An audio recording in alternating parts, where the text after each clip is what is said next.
Now available in paperback and Kindle Unlimited. John Haynes, the man with nothing to lose. The man who rules the world runs into the irresistible force of a man with nothing to lose in this action-packed, all-new John Haynes series adventure. Get the regular and variant editions of John Haynes, the man with nothing to lose on Amazon.com today.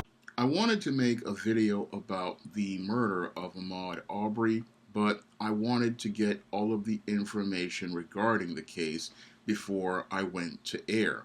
And when I take a critical examination of the tragic death of Ahmad Arbury, it's really troubling when you put it in the context of the murder of Trayvon Martin 8 years ago, and it becomes even more disturbing when you put it in the context of the murder of Yusef Hawkins almost 31 years ago, and when you put it in the context of the murder of Emmett Till over 60 years ago. Because when you take a critical examination of the murder of Ahmad Arbury, you see that it fits right in line with a pattern and a profile as related to black men. And this pattern and profile, sadly, isn't changing over the course of the last 60 years.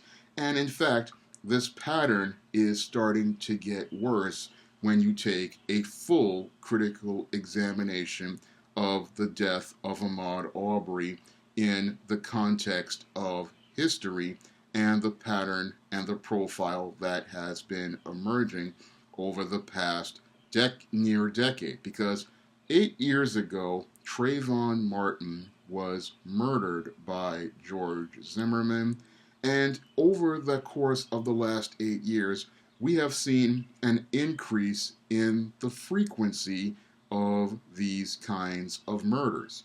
And these kind of murders all fit one disturbing pattern and a profile where we have a young black male who goes out here and he's just going about his business.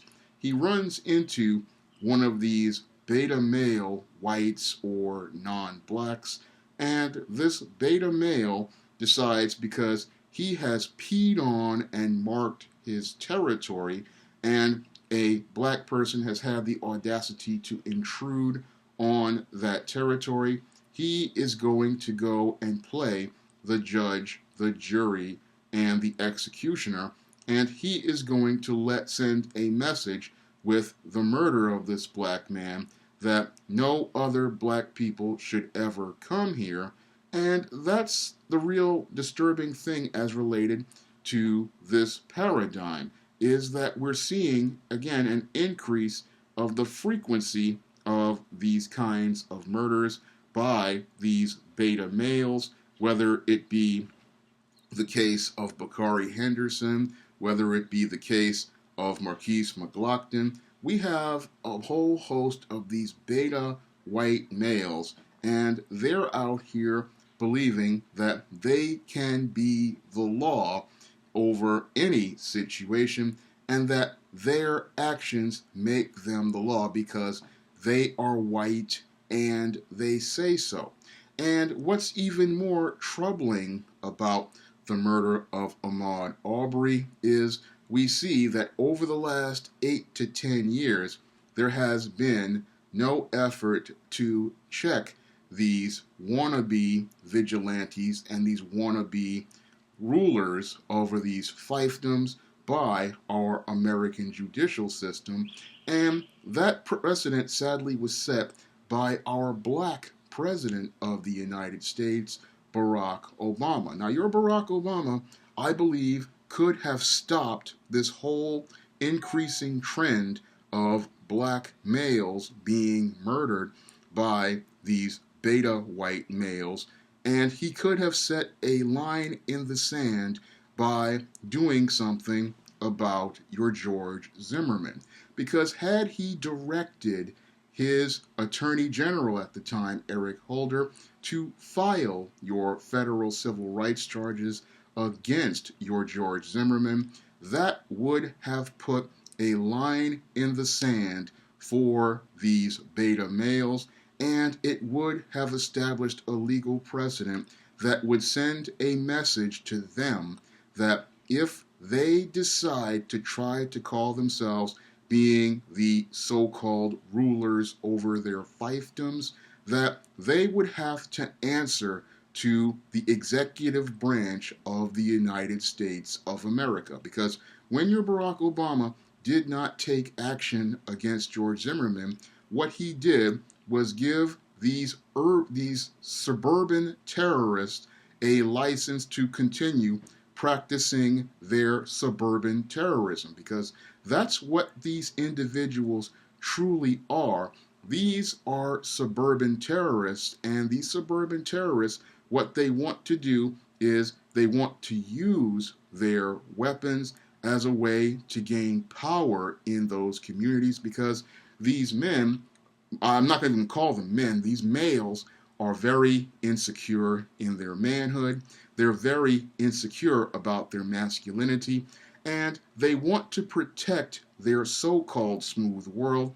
And the only way they believe they can protect their smooth world is by going out here and pulling out a weapon against anybody who they feel threatens their fiefdom. Now, these beta white males, we have a big problem with them, because they believe that they have to grab power and control their communities, and these beta white males believe that they are above the laws of our United States Constitution. And these beta white males, they believe that it is their right to go out here and brandish these weapons like your George Zimmerman did with Trayvon Martin, a teenage boy, like they did with your with Michael Brown, with many of these black males. They believe it is their right to go out here and so-called protect their community.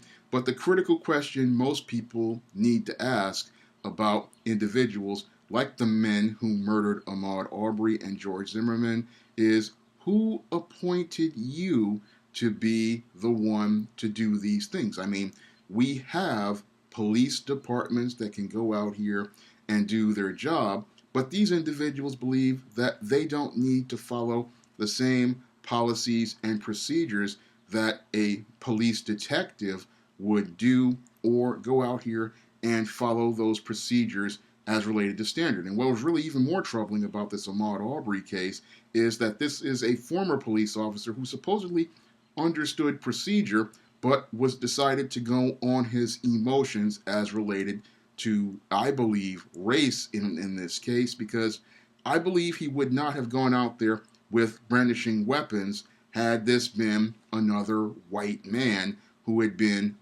trespassing on that property. I believe if this was a white dude, he would have gone out there and tried to talk to him without pulling out a gun.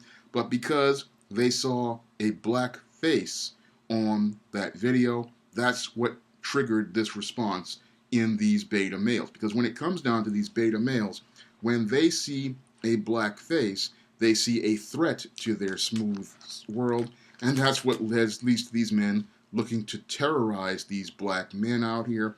And the reason why they would murder a man like an Ahmaud Arbery is because they want to send a message to other black people: do not come into our neighborhood, do not come into our community, and if you do come to our community and you trespass on our territory that we have peed and marked on, you will be dealt with in the most severe fashion. That's what these murders really are all about. It is about these insecure white males going out here and peeing and marking on their territory and going above the law to make themselves the law, and insisting that their standard for dealing with a black man is the standard that is going to be dealt with. This is about them establishing their own law above that of our United States Constitution. And sadly, we have not had any sort of legal standard established by our executive branch, which right now is being run by a grossly incompetent individual. And before that, the so-called Harvard-educated first black president, he made one of the most egregious errors by not establishing that standard of justice by filing those federal civil rights charges against George Zimmerman. Because had he filed those federal civil rights charges against George Zimmerman, what that would have done is it would have established a standard as related to the law, and it would have sent a message to all of these beta white males out here that if they decide to go out here and pee and mark on their territory and take the lives of a black American citizen, they would be held accountable by the federal government, and they would have been held accountable and held to the standard of the laws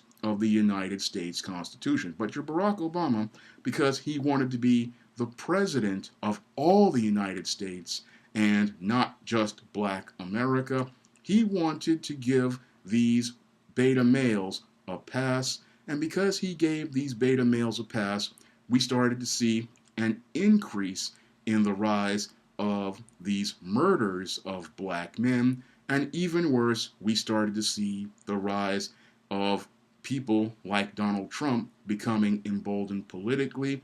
And all of this led to the complete collapse of the left, because this, again, was their opportunity to leave a lasting legacy by putting a line in the sand as related to these beta males, but they didn't go out here and do this. And this is why, sadly, the trend of black men is getting worse, and as I see it, is now starting to head back down the road to the days of Jim Crow. I mean, if you look at the increase in frequency of these murders from all the way from the 1950s with Emmett Till all the way up to 1989 and the murder of Yusuf Hawkins, to the dragging of James Byrd, and then we start to see in the term of President Obama with Trayvon Martin, we start to see an increase in the frequency of these murders of young black men, and we start to see that there's something wrong with the way our black men are not being prepared to deal with this racism, because a lot of these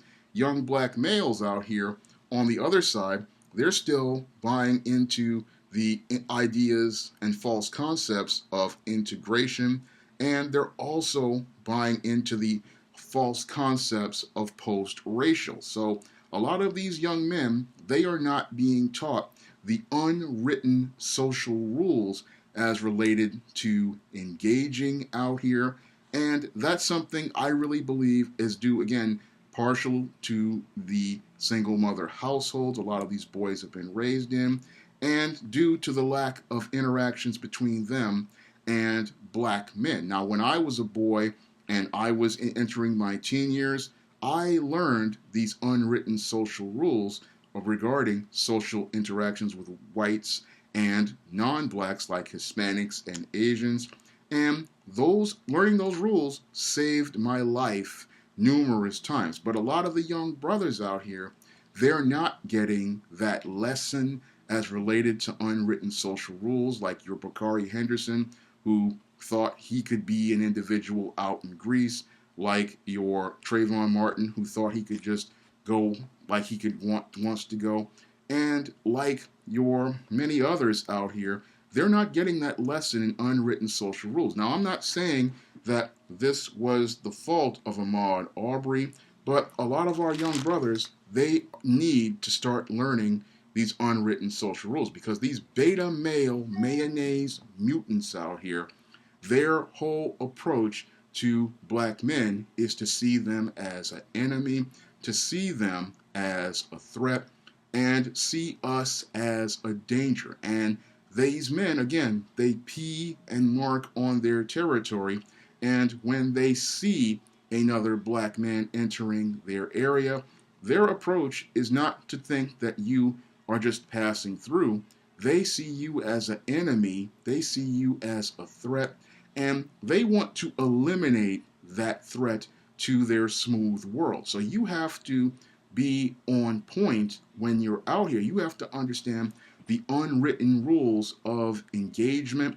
And I mean, it's not fair, and it wasn't fair when I was 13 years old in 1987 and I had to learn those rules when I was dealing with these Hispanic store owners and these Asian store owners and these jeans and sneakers store owners who practice racist policies. But it's about learning what you need to know in order to survive out here so that you can live to see the next day. And what guys like Bakari Henderson, Ahmad, Arbury, Trayvon Martin, they're not learning the unwritten rules of engagement as related to these beta white males. And sadly, it's costing more and more young black boys their lives. It's leading to young black boys winding up going to prison. And it's leading to young black boys like the young man who got railroaded here in New York as related to a backpack and winding up in Rikers for 3 years and then committing suicide. A lot of these males, they're not learning the essential male life skill of learning the unwritten social rules as related to engaging in white and non-black areas. Now, and that's is costing them their lives and leading to them getting jammed up. And the whole thing is this is not your fault, black man. This is the fault of these beta white males. And because there is nobody there to set a boundary as related to dealing with these beta white males, our first black president failed to do this. And many out here don't want to do anything about it because there's a covert contract where these beta white males give these racists a complete pass because they believe if I give him a pass for going out here and being a suburban terrorist, then I can get a vote in the election, and I can also get a pass for all of the skullduggery I participate in as related to embezzling funds. So a lot of times these politicians, they give these white suburban terrorists a complete pass for their behavior, but black people, in an effort to survive, we are not really getting on the ball. And I'm not blaming black people.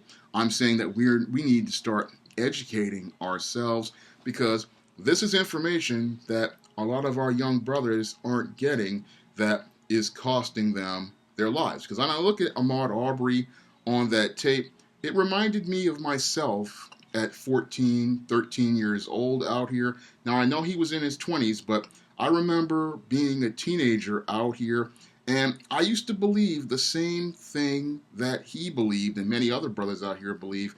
You can go anywhere you want, you can do whatever you want, and that's a nice ideal, but in reality, when you are a black man, you have to understand at an early age, again, you are behind enemy lines, you are considered an enemy of the state, and when it comes down to these beta white males in many of these areas, they see you as a threat to their smooth world, and they're looking to eliminate you. And you have to understand this because when you go to these areas like Ahmad Arbery did, and you think you can just, oh, I can go out here and explore this construction site. No, you can't do what that white man has done. That's what our grandfathers taught our sons, and not our, yeah, the grandfathers taught their sons and their grandsons. And the fathers taught the grandsons, but their great-grandsons aren't learning that lesson. And because they're not learning that lesson, they've drank the integrationist Kool-Aid mixed in with the extra flavor of post-racial poison. This is leading to these young brothers winding up with a target on their back that they don't even know about, and it's leading to them losing their lives. Because any brother out here who knows the unwritten social rules out here, we know we're not going to be in these areas with these beta male goobers, because we know that, yes, we have the freedom to go there, but we know we don't want to go there because we don't want to lose our lives. we don't want to lose our freedom, and it's just not worth dealing with this beta male. Yes, I have the freedom to go out here, but I understand it's just not worth the risk. And it's not being a coward, it is understanding that, again, as an enemy of this state, I have to do things and make sacrifices in order to survive. And that's something people don't understand about, you know, situations like this. And we're not teaching this because a lot of the boys, there are no fathers in the home anymore. And a lot of these boys are growing up in single parent households. So they're not really learning this essential male life skill as related to going out to these areas. When I look at Ahmad Arbery's situation, I look at this brother and I'm saying, looking at him and saying, he reminds me a lot of myself at 13, 14 years old.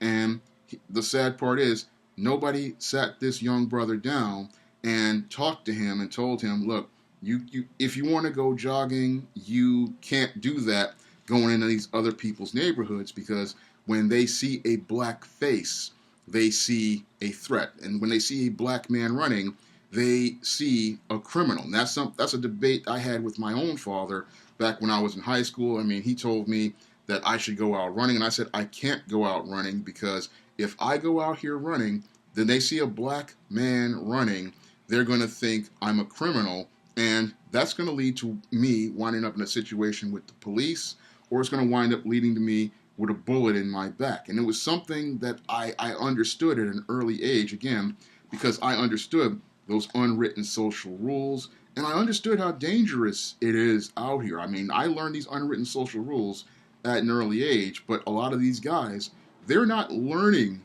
these unwritten social rules. I mean, they're thinking they can just, it's free, you're just like every other American. And I'm sorry, black man, you're not like every other person out here. And while you don't like it, while my parents didn't like it, while grandfather didn't like it, we have to adapt our behavior. And we're not adapting it out of fear, we're adapting it because we understand that it is dangerous out here, and the things that white people can do, we just can't do, because when we go out here and do some of this stuff, like Ahmad Arbery did, where he was just innocently looking around a construction site, looking around at this house, because a lot of people, they do this. I mean, when white kids do this, nobody is calling the police on them. They just see it as nothing. But when a black man does it, it's seen as something criminal. And we have to understand that the unwritten social rule, again, is we have to look out for ourselves, because nobody is looking out for us. And we have to understand that this criminal justice system, it's rigged not to bring you justice. It is rigged to go out here and make it look like there's giving us something symbolic. But they're going to try to find a way to give these beta males a pass, because there's a covert contract between the government and these beta male goobers, that if they if they let them have this theater and this symbolism, they know they're going to get a pass, because they need that pass in order to keep their power. So they're not, like you have a lot of black people out here thinking, oh, they've got a black female, a district attorney on this case, and it's like, look at the pattern here as related to Eric Garner. I mean, we had Loretta Lynch running the Justice Department, and what she did was run the clock out until Obama's term ended, and then when Obama's term ended, she just let your Republicans then take the Eric Garner case and throw it in the trash. So she basically, again, like Eric Holder, had the power to do something, but chose to do absolutely nothing. And this black woman here, like Loretta Lynch, is going to do nothing as related to Ahmad Arbery. This is all symbolism, and sadly, black people can't see as related to the symbolism, because, again, we have this disconnect between the baby boomers, the Gen Xers, Gen Y, and Gen Z, and the millennials, and really the millennials, Gen Z, Gen Y. They are not understanding the danger they're putting themselves in, because they continue to drink the post-racial Kool-Aid, not understanding that the post-racial Kool-Aid is poison, and that poison is making you believe you can go out here and be like everyone else, not understanding there's a target on your back, black man, and this target is meant to take you out. And when you go out here and participate in actions like going into white people's neighborhoods, like Ahmad Arbery did, you are widening the target. And these beta males, again, this is their whole thing. Their whole mindset is peeing and marking on their territory. And once they pee and mark on their territory and they sniff the scent of a black man in that area, they want to go out here and kill that black man. And they want to kill that black man not because they feel that he trespassed, but they want to kill that black man to, one, be a trophy as related to their lack of their feelings of lack of power and inadequacy, because one of the reasons why these beta white males want to kill is because they feel powerless in their own lives and they feel inadequate about themselves. They feel they can't accomplish anything even though they get these jobs and have this successful lifestyle. There's just this emptiness inside of them. And two, they want to send a message to you, black man and black woman out here, that if you come on our territory and you approach us in our domain and our domiciles, we will not only kill you, we will mount you on our wall as a trophy, and we will let the world know that this is the fate that's going to happen to any black person who comes to our territory. So you, black man, have to understand, and black woman have to understand, that just don't go to their territory. And in fact, if you want to really deal with these types of nut jobs, you just put them out of their misery by just not going to their businesses, going into their part of town, and you economically starve these individuals, because if they want to have their territory, leave them to their territory.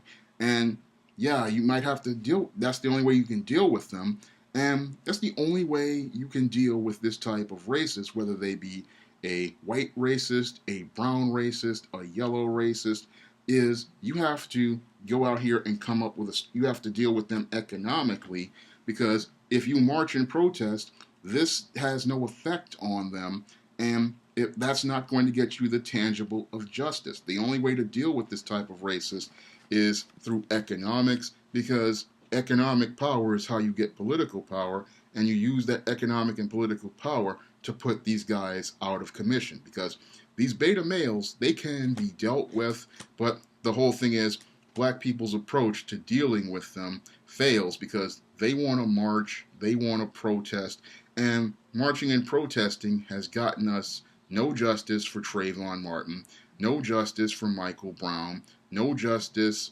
for Walter Scott, no justice for your Alton Sterling, no justice for Philando Castile, no justice for many of these other young black men, and no justice, I believe, is coming for your Ahmad Arbery. And what's really troubling is the fix was started because this case happened in February, and the district attorney practically buried this case and didn't consider it anything. The police didn't consider it anything. And the only reason why we know about this case is because of the hubris of this white man out here. This beta male thought he had it made, so he had one of the people taping this incident, which was their trophy, this tape, which they probably was sitting there watching and smiling and enjoying it. They were sitting there thinking that, oh, we've got this tape smugly, and we're going to run this tape to justify this murder.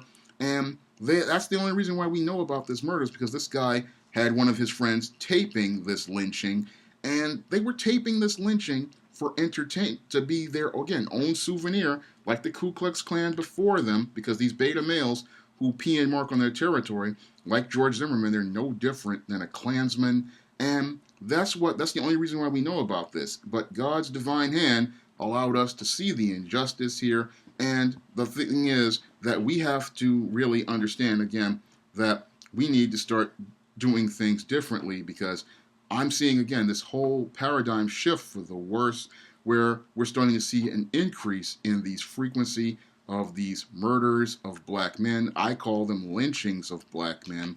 And it's all because a lot of these beta males out here are feeling insecure, inadequate, and when they can't feel secure about their own lives, they believe they have to take the life of a black man. And this is all after, again, our first black president, after Black Lives Matter, and it shows the ineffectiveness of these approaches as related to dealing with these type of situations and dealing with these kinds of situations. Now, we really need, as I see it, for the Gen Z, the millennials, and your Gen Y, they really need to start learning about the unwritten social rules, about how to engage in white and non-black areas, because the thing is that because they don't know those unwritten social rules, so many of these young brothers are losing their lives, and we really need to get these brothers up on code. Now, the people of the greatest generation and the baby boomers, they knew the code, and I learned the code. But it's time for us to start teaching the young brothers and sisters out here the code, because if they don't learn this code, we're gonna see more young black men losing their lives, and I want to see young brothers out here really thriving. So I want to see more brothers out here thriving, and we've got to start teaching these young brothers the code as related to these areas, and that code is try to avoid these areas if possible. Watch your actions in these areas and try to keep your distance, because you may think that you are free to go wherever you want, but you need to understand there are eyes on you wherever you go, black man, and there are eyes all over the place. And this, what happened to Ahmad Arbery, could happen to anyone who does not understand these unwritten social rules. And if you don't understand these unwritten social rules, you can wind up in a situation dealing with one of these beta male suburban terrorists and wind up losing your life because you don't understand how to get out of that situation. Because you need to understand that, again, you are behind enemy lines, and that you need to get on code when you get behind enemy lines, and you need to understand the danger that your life is in. You can't buy into this integrationist, post-racial Kool-Aid poison, because that poison will get you killed by one of these beta male suburban terrorists out here. And these suburban terrorists, they are armed to the teeth, and they are looking to eliminate a threat to their smooth world, and that threat is you, black man. So when I look at this Ahmad Arbery situation from a panoramic perspective, I see where these beta male terrorists out here are a clear and present danger, but I also see where our young brothers and sisters aren't getting the education they need to be on code. And them not being on code from the days of Trayvon Martin to now is something we're not really addressing, because if we address this, it could possibly save the life of another young brother and keep him from being another tragic person who loses his life in the same way Ahmad Arbery lost his life. If you want to pick up some of my positive African American literature, like the ISIS series, the Esteem series, the John Haynes series, or the Smith-Storella trilogy, you can pick those books up, and my nonfiction, like The Man Crisis, on Amazon.com. And those books are available in paperback and Kindle formats. And The Man Crisis will teach you more about these dangerous beta males and their toxic approaches to life. And if you also want to see me make more videos like this, You can donate to my Patreon, my PayPal, or my Cash App by clicking the links in the description box. That's all I have to say for this video. You can comment, rate, and subscribe. Now available in paperback and coming to Kindle Unlimited, John Haynes' Dark Succubus. The man who rules the world is tempted by a sultry succubus in this all-new John Haynes series adventure. Get John Haynes' Dark Succubus in paperback or pre-order on Kindle Unlimited today.